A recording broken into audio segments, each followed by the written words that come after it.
இயேசு கிறிஸ்துவின் இனிய நாமத்தினாலே நான் உங்களை வாழ்த்துகிறேன். கண்களை மூடி ஜெபம் பண்ணுவோம்.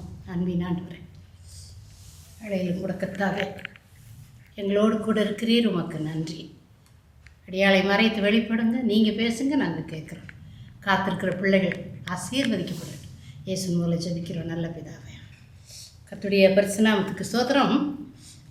கடந்த வார செய்திகளெல்லாம் நான் இங்கே நடந்தது அதெல்லாம் சொல்லணும் அப்படின்ட்டு நினச்சேன். இப்போ இடையில இந்த நிகழ்ச்சியை பார்த்து ஞாயிற்றுக்கிழமை சாயங்காலம் 6 மணிக்கு பார்க்குறவங்க உடனே கூப்பிட்டு சொல்கிறாங்க, இந்த மாதிரி நீங்கள் ஜெபம் பண்ண உடனே எங்களுக்கு இந்த அற்புதம் நடந்துச்சு, நீங்கள் ஜெபம் பண்ண உடனே அப்படின்ட்டு சொல்கிறாங்க. அதனால தான் இப்போ அதை பேசிட்டு வர்றேன் நான். அதனால் கர்த்தருடைய நாமத்துக்கு ஸ்தோத்திரம். ஜெபிக்க அப்போ அப்படியே வல்லமை கடந்து போகுது. அதனால் இன்றைக்கும் ஜெபிப்பதற்கு முன்பாக சில காரியங்களை நீங்கள் ஆயத்தமாக இருங்க. கர்த்தர் இந்த நாளிலும் அற்புதம் செய்வார். சாட்சிகளை கேட்போம். இது கடந்த நாட்களில் வருஷங்களில் நடந்தது. அதனால் அதை பேசும்படியாக கர்த்தர் எனக்கு உதவி செய்திருக்கிறார். அதற்காக நான் ஆண்டவருக்கு நன்றி சொல்கிறேன். எனது ஊழியத்தை பற்றி உங்களுக்கு தெரியும். அதனால் ஆரம்பத்தில் கொஞ்சம் சாதாரணமாக இருந்தது.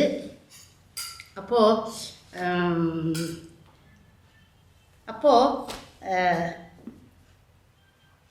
கடவுளுக்குள்ளே வர்றதுக்கு பல வாழ்க்கையில் பல நெருக்கங்கள் வந்தது, போராட்டங்கள் வந்தது. அதுக்கப்புறம் தான் ஆண்டவரை தேட ஆரம்பித்தேன். அது வரைக்கும் உலக பிரகாரமாக வாழ்ந்துட்டு இருந்தேன். அப்போ தேடும்போது நாங்கள் இருக்கிற ஜெயில் ஹில் அப்படிங்கிற ஒரு ஏரியா இங்கே ஊட்டியில், அதில் எல்லாம் முக்கியமானவங்க, எல்லாம் அரசாங்க வேலைகள் பார்க்குறவங்க, கவர்மெண்ட் ஸ்டாஃபுங்க, கலெக்டர் ஆஃபீஸில், தாலுக்கா ஆஃபீஸில். அதுக்கப்புறம் எங்கள் ஏரியாவில் சப் ஜெயில் இருக்குது. அதுக்கப்புறம் எங்கள் ஏரியாவில் அதே ஜெயில்களில் அரசாங்க மருத்துவமனை, கவர்மெண்ட் ஹாஸ்பிட்டல். அதுக்கப்புறம் அதே ஏரியாவில் சில ரொம்ப முக்கியமான காரியங்களெல்லாம், தாலுக்கா ஆஃபீஸு, இந்த மருத்துவமனை, ஹவுசிங் யூனிட்டு எல்லாம் சுற்றிலும் நிறைய முக்கியமான இடங்கள் மத்தியில் தான் நாங்களும் இருக்கிறோம். நாங்கள் ஹாஸ்பிட்டலில் பக்கம் எல்லாத்துக்குமே எங்களுக்கு பக்கம், பஸ் ஸ்டாண்டுக்கு பக்கம், அதுக்கு எல்லாத்துக்கும் சந்தோஷமாக இருப்பாங்க. நிறைய ஜனங்கள் இருப்பாங்க. அப்போது நான் கடவுளுக்குள்ளே வர்றதுக்கு பல பாடுகள், இந்த பாடுகளை வந்து ஏனோ தெரியல ஏற்றுக்கிட்டேன். இந்த உலகமெல்லாம் சும்மா பொய்யுங்கிறது அந்த குவார்ட்டர்ஸ்க்கு ஒரு 2 வருஷம் அவங்களோட சேர்ந்து சந்தோஷமாக இருந்தேன். அந்த பேருக்காக ஆலயத்துக்கு போகிறது, பைபிள் வாசிக்கிறது, ஜெபம் பண்ணுறது, அதோட சினிமா பார்க்குறது, கதை புஸ்தகம் படிக்கிறது, சாதாரண பொழுதுபோக்கு. ஏன்னா நிறைய கும்பலாக இருக்குது, எல்லாம் ஒருத்தருக்கு ஒருத்தர் பேசி சந்தோஷமாக இருப்பாங்க. அதில் நான் சிக்கிட்டேன். அதுக்கப்புறம் நெருக்கப்படும் போது எனக்கு உள்ளத்திலும் வியாகுலம், சரீரத்துலேயும் பலவீனம், வேறு வழி இல்லாமல் என்ன பண்ணுறது அப்படின்னு சொல்லி நினச்சிட்டு இருக்கும்போது வேறு வழியே இல்லை. சினிமா பார்த்தாலும் அந்த துக்கம் இருக்குது, வெளியில் போயிட்டு வந்தாலும் அந்த உடனே வந்தது கொஞ்ச நேரத்தில் அது என்னை அது பிடிச்சிக்குது, அந்த சாத்தானுடைய கிரியைகள். அதனால் இதிலிருந்து ஒரு விடுதலை ஆகணும்னு சொன்னால் எனக்கு யாரும் சொல்லலை. சர்ச்சுக்கு போவேன், அது இந்த காதில் வாங்கி அந்த காதில் அந்த பேசுகிற குருவானவர் விட்டுருவேன். யார் நல்ல சாரி கட்டியிருக்காங்க, யார் என்ன புதுசாக போட்டிருக்காங்க, இதை தான் கவனிச்சிட்ருக்கிறது. அப்புறம் வர்றது, அதுக்கப்புறம் அங்கே இருக்கிற அந்த ஜனங்களோடு சேர்ந்து உலக பிரகாரமாக சிரித்து பேசி இப்படி இருந்ததுக்கப்புறம் இந்த துக்கம் வரும்போது யாருக்கும் எனக்கு ஆறுதல் சொல்ல யாரும் இல்லை. அதுக்கப்புறம் தான் வேறு வழி இல்லாமல் இது ஆண்டவருடைய கிரியை. ஆண்டவருடைய சமூகத்தில் வந்தேன். அங்கே வந்து நான் ஆண்டவருக்குள்ளே ஜெபிக்க ஆரம்பித்தேன். கதவை தட்டினாங்க. எங்கள் ஏரியாவில் லுத்தரன் சர்ச்சும் இருக்குது, அழகான சர்ச்சு. எங்கள் வீட்டு கீழே இருக்குது. ஒரு 2 நிமிஷத்தில் சர்ச்சுக்கு போயிரு பக்கம். அப்போ அந்த ஆலயத்திலேருந்து வந்து கதவை தட்டினாங்க. அப்போது நான் பார்க்கும்போது ஒரு சகோதரன் சந்திரன் சொல்லிட்டு ஒரு முக்கியமானவர், ஒரு குருவானவருடைய மகன், ஆசீர்வாதம் குருவான் வந்து சொன்னார், சிஸ்டர் நீங்கள் சர்ச்சுக்கு வர்றீங்க போகிறீங்க, இப்போ அவங்க சர்ச்சில் ஒரு உபவாச கூட்டம் ஆரம்பிச்சிட்ருக்காங்க, 2 தம்பிமார் இருக்கிறாங்க, நீங்களும் வந்து கலந்துக்கிட்டீங்கன்னா நல்லா இருக்கும் அப்படின்னு. அப்போது நான் சொன்னேன், ஆமாம் நமக்கு இந்த வேலையில் ஏதோ ஒரு ஆறுதல், கடலில் முழுகிட்டு இருக்கவங்களுக்கு ஏதோ ஒரு துரும்பு கிடச்சுன்னா கூட அதை பிடிச்சிக்குவாங்க இல்லையா. அதனால அப்படிப்பட்ட சூழ்நிலைகளில் நம்ம ஆண்டவர் நம்மளை தெரிந்து கொள்கிறார்.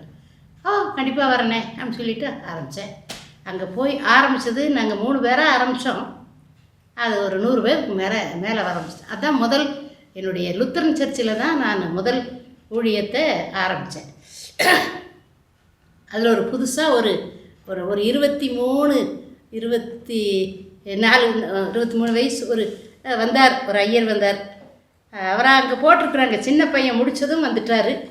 நான் முதல் தடவை பார்க்கும்போது எங்கப்பா என்ன செய்கிற அப்படின்னு கேட்குற அளவுக்கு அந்த மாதிரி இருந்தார்.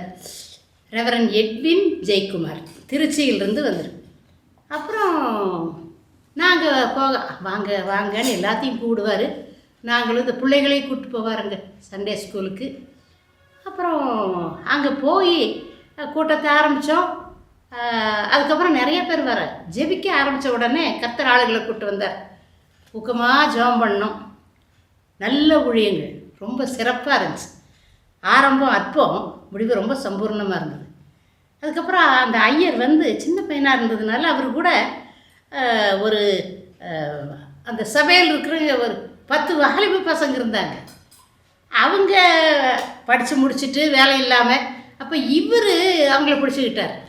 ஒரு 10-12 பேர் அந்த சபைகளில் சிஎஸ்ஐ லுத்தரனில் பாஸ்னேஜ் அப்படின்னு, அதாவது சர்ச்சை தொட்ட மாதிரி வீடு, ஒரு 4-5 ரூமு, நல்ல வசதியாக. அவர் கல்யாணமாகாமல் அங்கே வந்ததுனால ஊட்டிக்கு இவங்களெல்லாம் சேர்த்து அவருக்கு கிடைக்கிற சம்பளம் எல்லாம் செலவு பண்ணுறார். அரிசி, பருப்பு, எண்ணெய், அது இதெல்லாம் வாங்கி போட்டு இவங்களே ஒரு 10 பேர் அந்த ஐயர் வீட்டில் ஆக்கிறது, அரிக்கிறது, துவைக்கிறது, சந்தோஷமாக மத்தியானத்துக்கு மேலே ஊழியத்துக்கு போகிறார். ஐயருக்கு ரொம்ப சந்தோஷம். அந்த செலவெல்லாம் அவர் சம்பளத்தை வாங்கி செலவு பண்ணுறாரு. அதுக்கப்புறம் நாங்கள் ஒரு 10 லேடிஸ், அதில் ஒரு மிஷினரி அம்மாவை அங்கே கொண்டிருக்காங்க லுத்தனில். அவங்க வயசானவங்க, அவங்களும் வருவாங்க. எல்லாம் போகும்போது ஒவ்வொரு இடங்களுக்கு போகணுன்னு சொன்னால் அந்த இடங்களெல்லாம் நினச்சி பார்க்கவே, எமரால்டு அப்படிங்கிறது அது ஒரு டேம், அவலாஞ்சிங்கிறது டேம், கனடா. அவங்க வந்து அதை கட்டி அதில் ஒரு என்ஜினியர் அந்தந்த இடத்துக்கு போய் கூட்டங்களை நடத்தி அங்கே இருக்கிற ஈபி கோட்டர்ஸு, பெரிய கோட்டர்ஸ், அதுலேயும் போய் ஜெபம் பண்ணி அதில் நிறைய ஜனங்கள் இந்த ஐயரை எல்லாரும் விரும்ப ஆரம்பித்தாங்க. சின்ன பையன் எல்லாத்தையும் என்ன சொன்னாலும் கேட்பார். அப்படி எல்லாம் ஆரம்பித்து அங்கே ஒரு என்ஜினியர் எங்களுக்கு அந்த டேமு கீழே எத்தனையோ அடி போகிறோம் நாங்கள். அப்போ அந்த கடைசி போய் பிரைஸ்லான்னு சொல்லிட்டு வரோம். தண்ணிக்கு இத்தனை அடி கீழே, எல்லாருக்கும் ரொம்ப ஆச்சரியமாக இருக்குது. அப்படியெல்லாம் கொண்டு வந்தார். அதே போல் அவலாஞ்சிங்கிற இடத்துல ஒரு மிஷின் ஓடுது, தண்ணி கரண்ட் எடுக்குது. அதுலேயும் இந்த ஐயருக்கு எல்லாமே எல்லா வீட்டுக்கும் போகிறாரு, எல்லாத்தையும் பழகிறாரு, எல்லாம் நேசிக்கிறாங்க. அப்படி நாங்கள் அதனால எங்களுக்கும் பிரயோஜனம் போக வர. அப்புறம் வழியில் போகும்போது பஸ் டிக்கெட் எல்லாம் இவர் தான் எடுப்பார். எல்லாத்துக்கும் 10, 20, 25 பேர். நாங்கள் ஒரு பொம்பளைங்க ஒரு 10 பசங்க எல்லாம் சேர்த்து சகோதரர்கள்லாம் ஒரு 20 பேர். அப்படி டிக்கெட் எல்லாத்துக்கும் எடுத்துடுவார், அவருடைய செலவு தான். அப்புறம் சில நேரத்தில் சாப்பாடு எங்களுக்கு இல்லைன்னா அங்கே இருக்கிற சின்ன சின்ன ஹோட்டலில் கூப்பிட்டு போயிட்டு எல்லாத்துக்கும் சாப்பாடு. அதுக்கப்புறம் லுத்தரன்லேருந்து ஃபாரின்லேருந்து சில துணிமணிகள் கம்பளிகள் எல்லாம் வரும். அப்போ அதையெல்லாம் இவர் போய் வலியை வாங்கிட்டு வந்து அங்கே சபை மக்களுக்கும் அங்கே நாங்கள் போகிற சந்திக்கிறவங்களுக்கும் கொடுப்பார். அப்புறம் வருஷத்தில் இவருடைய சம்பளத்தில் கேலண்டர் வாங்குவார், நிறைய கேலண்டர் ஒவ்வொரு வீட்டுக்கும் கொடுப்பார், எல்லாருக்கும் கொடுப்பார். எப்படி ஊழியத்தை செய்தார். ஆனால் அவங்க அப்பா அம்மா அதுக்கு ஒன்றும் சொல்லலை. வாலிப பையன் எனக்கு முதல் இடம் கொடுத்தார். நான் அங்கே போகவும் பாடுவேன். அப்புறம் அர்ப்பணிப்போட பண்ணதுனால எல்லாத்துக்கும் எல்லா இடத்துக்கும் கூப்பிட்டு போனாலும் அங்கே அக்கா நீங்கள் தான் பேசுனாங்க, அக்கா நீங்கள் தான் பேச. அந்த ஜனங்களும் என்னை நேசிப்பாங்க. கூட வர்றவங்களுக்கெல்லாம் முதல்ல கொஞ்சம் ஒரு மாதிரி ஜலசியாக இருந்துச்சு. அதுக்கப்புறம் அவங்களே நான் பேசுகிறத செய்கிறதெல்லாம் ரொம்ப சந்தோஷப்படுவாங்க, அக்கா அக்கான்ட்டு. அதனால் கூட வருவாங்க, பாடுவாங்க, இது பண்ணுவாங்க, மியூசிக் இது தான். அதனால் அப்படிப்பட்ட அந்த ஊழியங்களை நாங்கள் போகாத இடம் இல்லை. இந்த ஐயர் வந்து முஸ்லீம் வீட்டில் கூட போய் ஜெபம் பண்ணிட்டு வந்துடுவார், ஒரு 2 பேர் போய். அந்த அளவுக்கு அவரை நேசித்தார். ஊட்டியில் 6 வருஷம். அப்போது ஒரு குடும்பம் அங்கே வந்துட்டு இருந்துச்சு. அந்த இது லுத்தரன் சபையை சேர்ந்தவங்க. அந்த அம்மா ரொம்ப பக்தி, 2 குழந்தைங்க, ரொம்ப பக்தி, உபவாசம், ஞாயிற்றுக்கிழமையெல்லாம் வருவாங்க. ஞாயிற்றுக்கிழமை அவரும் வருவார். ஆனால் அவர் வந்து வீட்டுக்கு யாரும் வர்றது, நாங்கள் போகிறது, சபையிலெல்லாம் போகிறதுல அவருக்கு இஷ்டம் இல்லை. அதெல்லாம் தேவையில்லை, நாங்கள் சர்ச்சுக்கு போகிறோம், அதோட சும்மா எதுக்கு வீட்டில் வந்து பாடிட்டு ஆடிட்டு சத்தம், அதெல்லாம் வரக்கூடாதுன்னு இருக்கிறார். அவர் ஏதோ சில சிக்கல் வந்திருக்குது, பேசியிருக்கிறாங்க. அதனால் இப்போ அவர் வீட்டுக்கு போதில்லை. ஆனால் அந்த அம்மா ரொம்ப கெஞ்சும், நீங்கள் வாங்க, அவர் இல்லை சமயம் நான் சொல்கிறேன், நீங்கள் வாங்க. நாங்கள் ஒரு 10-25 யார் வீட்லேயும் டீயோ ஸ்நாக்ஸ் அதெல்லாம் வேணான்ருவேன். ஏன்னா இத்தனை பேர் கொடுக்கறது கஷ்டம், அதனால் வேணான்ருவாங்க இல்லையா. அதனால் போவோம், ஜெபம் பண்ணிவிட்டு நாங்கள் சந்தோஷமாக வருவோம். அவங்களுக்கு அதை விட சந்தோஷம். அப்போது இவங்க வீட்டுக்கு தெரியாமல் போவோம். அவங்க எல்லா சமயத்தில் போய் நல்லா உட்காந்து பாட்டு பாடி சத்தம் போட்டு ஜெபம் பண்ணி வருவோம். அவங்களுக்கு அது ரொம்ப சந்தோஷம். ஒரு நாள் போனோம். ஒரு நாள் போய் அது பிசி மெம்பரு, செக்ரட்டரி எல்லாமே வருவாங்க. லுத்தரனில் ஒரு ஒற்றுமை. எல்லாம் போய் அங்கே உள்ளே போகும்போது உள்ளே போனோம். அதுக்குள்ளே இந்த சகோதரி வெளியில் வந்துட்டோம். ஐயோ இன்றைக்கி வந்துட்டிங்களா அப்படிங்கிறாங்க. ஏன் அப்படின்னார் ஐயர். ஏங்கா அப்படின்னு.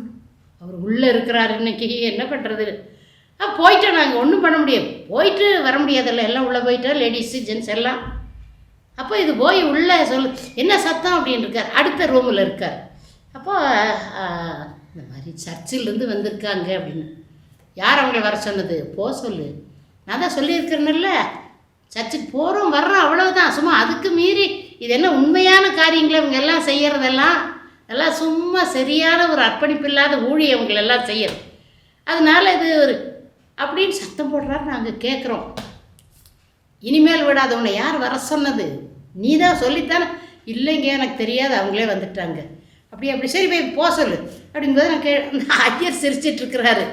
இவங்களெல்லாம் திருன்னு பார்க்குறாங்க. எனக்கு அதை விட கஷ்டமாக இருந்தது. கொஞ்ச நேரத்தில் அந்த அம்மா என்ன கெஞ்சிச்சோ தெரியல, ஒரே ஒரு சின்ன ஜெபம் பண்ணிவிட்டு அவங்க போயிடுவாங்க. சரி போ அப்படின்ன உடனே சீக்கிரம் அனுப்பு.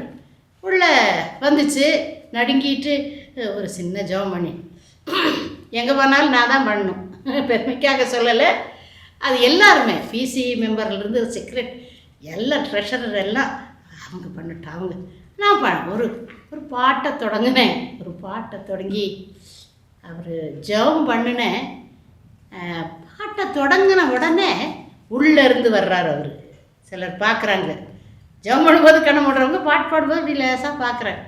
வந்து நின்றுட்டார். வந்து நின்றுட்டு கண்ணை மூடிட்டுருக்கார். எல்லாத்துக்கும் ஒரு பெரிய சந்தோஷம். இந்த பாடலை முடிச்சிட்டதும் ஜெபம் பண்ணினேன். ஒரு 10 நிமிஷம் ஜெபம் பண்ணினேன்.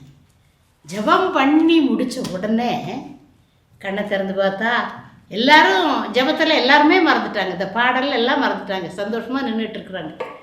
முடித்ததுக்கப்புறம் என் ஆத்மாவே சொன்னதுக்கப்புறம் அந்த அவர் பெரிய ஒரு நல்ல வசதி உள்ளவர், ஒரு பெரிய வேலை செய்கிறவர். அப்புறம் சிஸ்டர் நீங்கள் எங்கே இருக்கிறீங்கன்னு, இங்கே தான் இருக்கிறேன், ஜெயில்களில் தான் இருக்கிறேன். அப்படியா, பாட்டும் உங்களுடைய ஜெபமும் என்னை ரொம்ப தொட்டுருச்சு, எனக்கு ரொம்ப சந்தோஷமாக இருக்குது. எனக்கு உங்களை ஏன் வர வேண்டான்னு சொன்னேன், எனக்கு ரொம்ப சங்கடமாக இருக்குது. ரொம்ப சந்தோஷமாக இருக்குது அப்படின்னு சொல்லிவிட்டு நீங்கள் வாங்க, அடிக்கடி வாங்க, நீங்கள் வரும்போது சொல்லுங்கள், நானும் இருக்கிறேன் அப்படின்னாங்க. அதுக்கப்புறம் எல்லாம் பாடி முடிச்சுட்டு ஒரு கவரில் காணிக்க கொடுத்தார். கவர் கனமாக இருந்துச்சு. அதை சரி போயிட்டு வரோம், சந்தோஷமாக இருக்கிறார். அந்த அம்மாவுக்கு அதை விட சந்தோஷம். வெளியில் வந்து அந்த செக்ரட்டரி ட்ரெஷர்கிட்ட அதை கொடுக்கும்போது அவங்க எண்ணி பார்த்தாங்க, ஒரு பெரிய தொகை, ஒரு பெரிய தொகையை கொடுத்தாரு என் கையில் காணிக்க. அவங்களாம் சொன்னாங்க, இவரா அப்படி கொடுத்தாரு, அக்காவுடைய ஜெபமும் பாட்டும் தான் அவர் அப்படியே தொட்டுருச்சு. கர்த்தருடைய நாமத்துக்கு ஸ்தோத்திரம். அப்படித்தான் அந்த நாட்களில் நிறைய போகாத இடமே கிடையாதுங்க. எங்கெங்கே அட்டி மந்துங்க, எஸ்டேட்டுங்க, பல இடங்களுக்கு எஸ்டேட்டுங்க, எல்லாத்துக்கும் போகிறது. அங்கே இருக்கிற டீ மேக்கருங்க, அங்கே சின்ன சின்ன சபை இருக்கும், எங்களை முக்கியத்துவம் கொடுப்பாங்க. அப்படிப்பட்ட ஊழியத்தை செய்து இவருக்கு 6 வருஷம் ஆச்சு. அவரை ட்ரான்ஸ்ஃபர் பண்ணிட்டாங்க. அப்போ அவர் பிஷப் அவங்கிற அந்த நாளில் ஒரு பிஷப் இருந்தார், ஜெயசீலன் பிஷப்பு. அவரை கூட்டிகிட்டு போகிறது. இவர் கூப்பிட்டாருன்னா அவர் நல்ல மனுஷன். அவரும் அவருடைய மனைவி வந்து நாங்கள் போகிற இடத்துக்கெல்லாம் நொண்டிமேடு தான் முதல் போடணும். நொண்டிமேட்டில் போனால் அந்த உடஞ்ச 2 சேரை போட்டாங்க. அங்கே இருக்கிற ஜனங்களுக்கு இங்கே இருக்கிறவங்களுக்கு தான் தெரியும். சாதாரண ஜனங்க, சாதாரண ஜாதி, அது தப்பாக நான் சொல்லலை நான். அவங்க எளிமையானவங்க, ஸ்லம் ஏரியா. அங்கே போய் உட்கார்ந்த உடனே எல்லாத்துக்கும் பெரிய ஒரு சந்தோஷம். பிஷப்புன்னா தெரியாது, ஆனாலும் கூட ஒரு பெரியவர் வந்திருக்காருன்னு சொல்லிட்டு எல்லாம் கூட்டமாக வந்தாங்க. இன்றைக்கி அங்கே நிறைஞ்சிருக்குது ஊழியம், அன்னைக்கு இல்லை நாங்கள் போகும்போது. அதுக்கப்புறம் நான் அடிக்கடி நாங்கள் போகிறதுனால பிஷப்பு பேசிகிட்டு இருக்காரு. அவருக்கு ரொம்ப சந்தோஷம். எளிய மக்கள், சாதாரண மக்கள், அவங்க எண்ணெயை கொண்டு வந்து என்கிட்ட, அக்கா வந்துட்டாங்க, ஜவுமணி கொடுங்கக்கா, ஜவுமணுங்கக்கா அப்படின்னு. எனக்கு பயமாக இருக்குது. பிஷப்பு என்னையும் பார்க்குறாரு, அந்த அம்மாவும் பார்க்குது, ஐயர் சிரிச்சிட்ருக்குறாரு.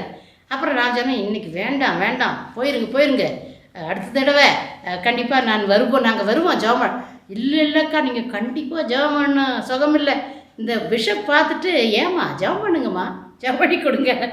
கொடுத்தவொடனே அடுத்த நாள் ஞாயிற்றுக்கிழமை சொன்னார், அம்மா ஒரு 6 மாதம் ட்ரைனிங், நீங்கள் வர்றீங்களா அப்படின்னு சொன்னார். நீங்கள் வந்துட்டீங்கன்னா சபையில் ஒரு முக்கியமான ஒரு பொறுப்பை கொடுப்போம். நான் சொன்னேன், எனக்கு ஒரு சின்ன குழந்தை இருக்குது பிஷப், அதனால் வர முடியாது, குழந்தைய பார்க்க முடியாது, ரொம்ப குட்டி குழந்தை, ஒரு 6 மாதம் இருக்குங்க. அப்படியா, ரொம்ப சந்தோஷம், உங்கள் வீட்டுக்கார்ட்ட சொல்லுங்கள், நான் ரொம்ப தேங்க்ஸ் சொன்னேன்ட்டு, நீங்கள் நல்லா செய்கிறீங்க ஊழியன்.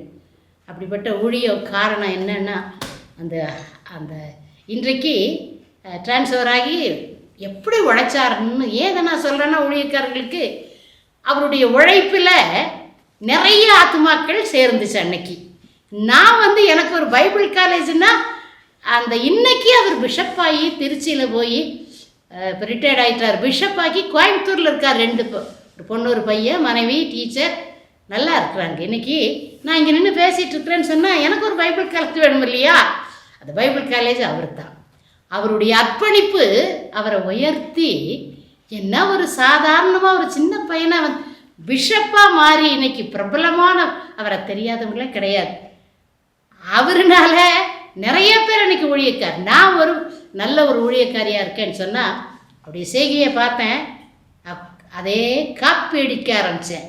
அவங்க போனதுக்கப்புறம் எல்லாரும் பிரிஞ்சு சிலர் கூடி, நானும் அதுக்கப்புறம் எங்கிட்ட வரவங்களுக்கெல்லாம் சாப்பாடு கொடுக்கறது, நிறையா துணிகள் இருந்துச்சுன்னா கொடுக்கறது, மற்றவங்கள்ட்டையும் வாங்கி கொடுக்கறது, என்னென்ன வேணுமோ தங்க வைக்கிறது, அப்படியெல்லாம். ஏன்னா அவர் செய்தார்ல, அவர் என்னென்ன நான் கூட்டிகிட்டு போனேன்னா நானே டிக்கெட் போடுவேன். அந்த வசதி இல்லாத இடத்துல நானே வாங்கி கொடுப்போம். நானே அவங்களுக்கு டிஃபன் அதெல்லாம் வாங்கி கொடுப்பேன். நானே கேலண்டர் வாங்கி எல்லாத்துக்கும் கொடுப்பேன். பாருங்க, ஒருத்தருடைய காரியம் அது பாடமாக இருக்குது. இன்றைக்கு ஒரு பிஷப் ஆகி ரிட்டையர்ட் ஆகி கோயம்புத்தூர் இருக்காரு. பாருங்கள், மற்றவங்களுடைய வாழ்க்கை பாடமாக இருக்கணும். சிலருடைய காரியங்கள் அப்படி இருக்கிறது இல்லை. ஏன்னு சொன்னால், இந்த வசனம் ஒன்று சொல்கிறேன். மார்க் எழுதின நற்செய்தி நூல் 12 அதிகாரம் 30வது வசனம், 12:30. எனக்கு சொல்ல முடியல, நிறைய நேரம் இல்லை. 30, உன் தேவனாகிய கர்த்தரிடத்தில் உன் முழு இருதயத்தோடும் உன் முழு ஆத்மாவோடும் உன் முழு மனதோடும் உன் முழு பலத்தோடும் அன்பு கூறுவாயாக. இதுதாங்க இது ஊழியக்காரர் இன்னைக்கு செய்யறது. அடுத்த வாரம் பேசுகிறேன். ஊழியக்காரர் நீங்கள் கண்டிப்பாக பார்க்கணும். யாரார் இருக்கீங்களோ பெரிய பெரிய ஊழியக்காரர்கள் முடிஞ்சுன்னா பாருங்கள். இந்த ஊழியக்காரர் இந்த ஆவிக்குரிய வாழ்க்கை கூட்டமெல்லாம் நடத்துகிறீங்கள, இப்போ தான் வந்திருக்கீங்கள புதுசாக, அவங்க எல்லாம் கொஞ்சம் அடுத்த வாரம் நான் சொல்கிற ஒரு சின்ன சம்பவம் நீங்கள் பார்த்தீங்கன்னா உங்களுக்கு ஆச்சரியமாக இருக்கும். இது சொல்கிறது கூட நான் மறுபடியும் போட சொல்வேன் பாருங்கள். அதனால அந்த ரெவரண்ட் அது பிஷப் அவர் இன்னைக்கு அவருடைய வாழ்க்கை எனக்கு பாடமாக இருந்துச்சு. நான் அவர் என்னென்ன செய்தாரோ அதெல்லாம் நான் செய்துட்ருக்கேன். அக்காம்பார் அன்பா ஒரு தம்பியை போல் ஒரு எளிமையானவர் இன்றைக்கே இருக்கிறார் அக்கா அப்படிம்பார். அவருடைய நம்முடைய வாழ்க்கை மற்றவங்களுக்கு பாடமாக இருக்கணுங்க. இன்றைக்கி அவர் என்னென்ன செய்தாரோ அதை நான் செய்துட்ருக்கேன். இப்போ என்னையும் உயர்த்திட்டுருக்கிறார் ஆண்டவர். அதனால் சிலர் ஊழியக்கார் வாங்கி அவங்களே சாப்பிட்டு காரு பங்களா வீடு வாசலெல்லாம் அப்படியே இருக்கிறாங்க. அப்படியே கடைசியில் ஒரு நாள் பிடிச்சிட்டா கேவலமாயிடும். அப்படி இல்லாதபடிக்கு அவர்கிட்ட இருக்கிறது எல்லாமே செலவு பண்ணார். எப்படின்னு சொன்னால் அதான் இதில் வாசித்தமில்ல, முழு மனதோட முழு பலத்தோட முழு இருதயத்தோட இப்படி ஊழியம் செய்தாருங்க. இந்த ஊட்டியில் வச்சு அந்த ஊழியக்காரரை யாரும் மறக்கிறதில்லை. எல்லாரும் அவர் டிரான்ஸ்ஃபர் ஆகி போகும்போது எல்லாத்துக்கும் சந்தோஷம். 6 வருஷத்துக்கு மேலே 2 வருஷம் தான் இருக்குன்னு அவர் 6 வருஷம் இருந்தார். அநேகருக்கு ஆசீர்வாதமாக இருந்தார். இன்றைக்கு நான் இன்றைக்கி ஒரு ஊழியக்காரியாக இருக்கிறேன் சொன்னால் நிச்சயமாக அவர் ஒரு பைபிள் காலேஜ் எனக்கு அவருடைய வாழ்க்கை தான் நான் என்னை மாற்றிட்டுருக்குது. ஆரம்பம் அங்கே தான் 6 வருஷம் அங்கே ஊழியம் செய்துட்டு அதுக்கப்புறம் என்ன எல்லாரும் நான் அவருடைய பாடியிலேயே செய்கிறதுனால என்ன அதிகமாக நேசித்தேன். அதனால் இன்றைக்கும் நம்ம ஊழியம் செய்யும்போது உதவியாக இருக்கணும். அதே போல் இன்றைக்கி அமைச்சர்கள் பெரிய பெரிய அதிகாரிகள் அவங்களெல்லாம் அப்படி இருந்தாங்கன்னா பாருங்கள், ஆவிக்குரிய வாழ்க்கை உலக பிரகாரமாக இன்றைக்கு கிறிஸ்தவங்களில் நிறைய பணக்காரரு காசு பணமெல்லாம் வச்சுக்கிட்டு ஏன் கொடுக்க மாட்டேங்கிறாங்க? மற்றவங்களுக்கு செய்யலாம். ஏன்னா அவங்க அமைதியாக இருக்காங்க. சந்ததி என்ன பிரயோஜனம்? ஒரு குருவானவர் இவ்வளவு காரியத்தை செய்தால் இன்றைக்கி எவ்வளோ காசு பணம் வச்சுட்டு எத்தனை பேர் ஏழைகளாக இருக்காங்க, கொடுக்க மாட்டேங்கிறாங்க. இவங்களுக்கு முடிஞ்சுன்னா ரோடு இல்லாத இடத்துல ரோடு போடலாம், லைட்டு தண்ணி மற்ற சுடுகாடு இல்லாத ஊர் எத்தனை சொந்த பணத்தில் செய்யலாங்க. அந்த பணம் 1000 ரூபா 500 ரூபா போன சமயத்துலலாம் எத்தனை பணத்தை கொட்டுனாங்க, எரிச்சாங்க. எத்தனை பாருங்கள், அத்தனையும் வேஸ்ட்டாக போச்சு. சொந்தக்காரர்களுக்கும் கொடுக்கல. இன்றைக்கி வசதி உள்ள கிறிஸ்தவங்க வசதி உள்ளவங்க செய்ய பாருங்கள் மற்றவங்களுக்கு. அதனால் உங்களுக்கு பிரயோஜனம் ஆசீர்வாதமாக இருக்கும். சரி, இப்போ நான் ஜெபம் பண்ணும்போது இன்றைக்கு ஆவியானவர் எனக்கு ஒரு காரியத்தை சொன்னார், சொல்ல போகிறேன். அடுத்த வாரம் ஊழியக்காரர்களுக்காக நான் ஒரு சின்ன சம்பவம் தான். அதை நீங்கள் பார்த்தீங்கன்னா அது உங்களுக்கு ரொம்ப சந்தோஷமாக இருக்கும். கர்த்தர் நம்மளை எவ்வளோ கனம் பண்ணுறாருங்கிறத அடுத்த வாரம் நீங்கள் கண்டிப்பாக பார்க்கணும். சரியா? இப்போ நம்ம முழங்கால் படி இப்போ நம்ம எழுந்து நின்று ஜெபம் பண்ணலான்னு சொல்கிறேன். அப்படி எழுந்து நின்று ஜெபம் பண்ணுறவங்கெல்லாம் என்னை கூப்பிட்டே இருக்காங்க. நீ சொன்னதும் செய்தோம். படுத்துட்டு இருந்துங்க. இன்றைக்கி சொல்கிறாங்க, 8 வருஷமாக நான் படுத்துட்டு இருந்தேன். நீங்கள் சொன்ன உடனே எந்திரிச்சு 1.5 மணி நேரம் உட்காந்தேன். இன்றைக்கு தினமும் கூப்பிடுறாரு. தினமும் எந்திரிச்சு உட்காரன் கொஞ்ச நேரம், சாப்பிட்ட உடனே அவரை படுக்கிறேன். இது பெரிய ஆச்சரியம். தற்கொலைக்கு போனவங்களெல்லாம் வந்துட்டாங்க. நீங்கள் சொன்னீங்கன்னா அங்கே போகல. அடுத்த வாரம் இன்னொரு சொல்கிறேன் பாருங்கள். அதனால இன்றைக்கு நான் சொல்கிறது, நீங்கள் உட்கார்ந்துருந்தீங்கன்னா முடிஞ்சுன்னா முழங்கால் படி போடுங்க. படுத்துட்ருக்கவங்க அப்படி படுத்துட்ருங்க. பெஞ்சோ சேரோ கீழேயோ உட்காந்து எந்த இடமா இருந்தாலும் எந்த ஊராக இருந்தாலும் நீங்கள் அதே நிலையில் உட்காந்துட்டு முட்டிக்கால் போட முடிஞ்சுன்னா முழங்கால் படி போடுங்க. இப்படி கையை இப்படி வச்சுக்குங்க. நம்ம ஜெபம் பண்ணும்போது ஒருமனப்பட்ட ஜெபம் மத்தேயு 18 நீங்கள் வாசிங்கன்னா 19 எங்கே ஒருமனப்பட்டா கர்த்தர் இறங்கி வர்றார். இறங்கி அன்பா பிரியமா வர்றார். அவர் வரும்போது நம்ம என்ன பண்ணணும்? யாக்கோபை போல பாதத்தை பிடிக்க போகிறோம். கற்பனை நான் அப்படித்தான் செய்வேன் பல காரியங்களில். அவர் இறங்கி வரும்போது அவர் நிற்பார். அவர் பாதத்தை அப்படி பிடிங்க, மானசீகமாக அப்படி பிடிச்சிக்குங்க. ஜெபம் பண்ணுங்க. பெரிய காரியங்கள் எனக்கு ஆண்டவர் செய்திருக்கிறார். அப்படி நான் செய்து அப்படியே அன்பா பிடிங்க. நீங்கள் என்ன ஆசீர்வதிக்காமல் உங்களை போக விட மாட்டேன்னு சொல்லுங்க.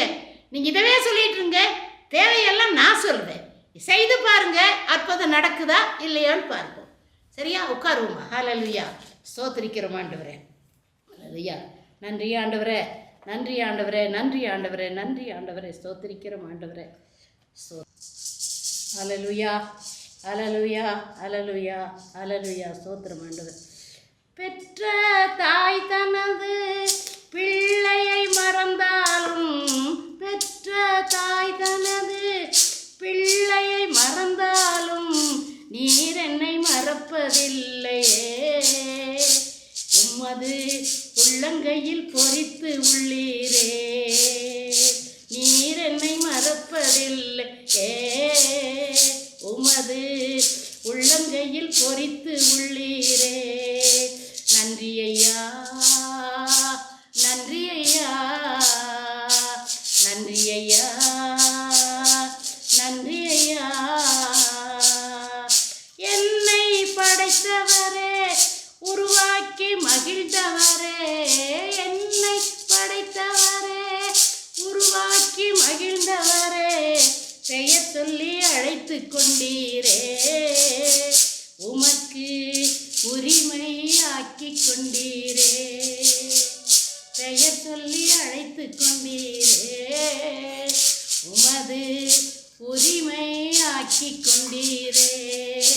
நன்றி ஐயா, நன்றி ஐயா, நன்றி ஐயா, நன்றி ஐயா. ஆமாண்டவரே, உட்கார்ந்துருக்குறாங்க ஆண்டவரே.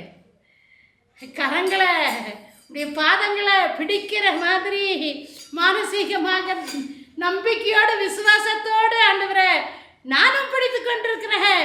ஆண்டவரே, நீங்கள் எங்கள் மத்தியிலே வரும் பொழுது ஆண்டவரே பாதத்தை பிடிக்கணும். அப்படி இல்லைன்னா கையை நீட்டணும். ஏதாவது யாராவது கொடுக்கும்போது கொடுங்க கொடுங்கன்னு வாயில சொன்னா பத்தாதே, கையை நீட்டி வாங்கிறது போல இப்போ உங்கள்கிட்ட கையை நீட்டி கொண்டிருக்கிறோம். உடைய பாதங்களை பிடித்து கொண்டிருக்கிறோம். பலர் முந்தானியை விரித்து ஆண்டவரே கீழே போகாதபடி பிடித்து கொண்டிருக்கிறோம். இப்படியெல்லாம் யார்கிட்ட நாங்கள் செய்கிறோம்? மனுஷர்கள்ட்ட இல்லை, மனுஷர்கள்ட்ட இல்லை. மனுஷன் காலில் விழுகிறதும் மனுஷனை முகஸ்துதி பண்ணுறதும் அதெல்லாம் இல்லை. அதெல்லாம் பிரயோஜனம்.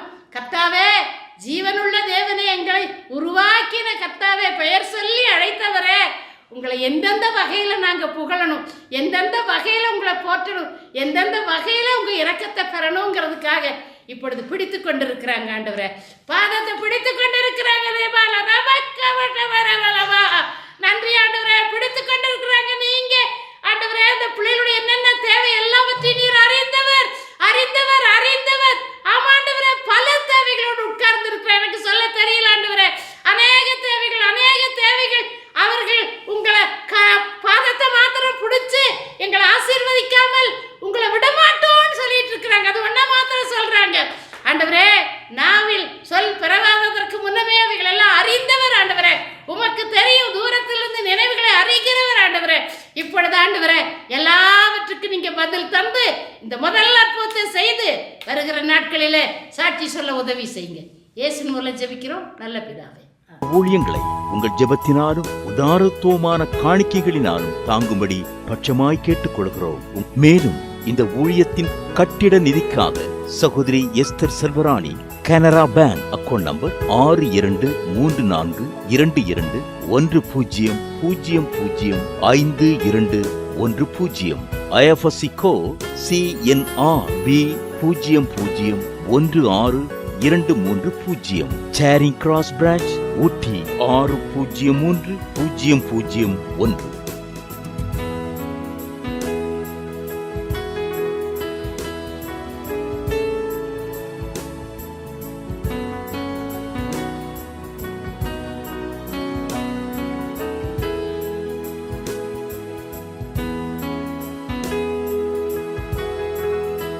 உங்கள் காணிக்கைகளை நீங்கள் அனுப்ப வேண்டிய எங்கள் வங்கி விலாசம்: Deborah good news ministries, Indian bank account number 6078955776, IFSC code IDIB 00U019, சேரிங் கிராஸ் பிரான்ச் ஊட்டி 603001.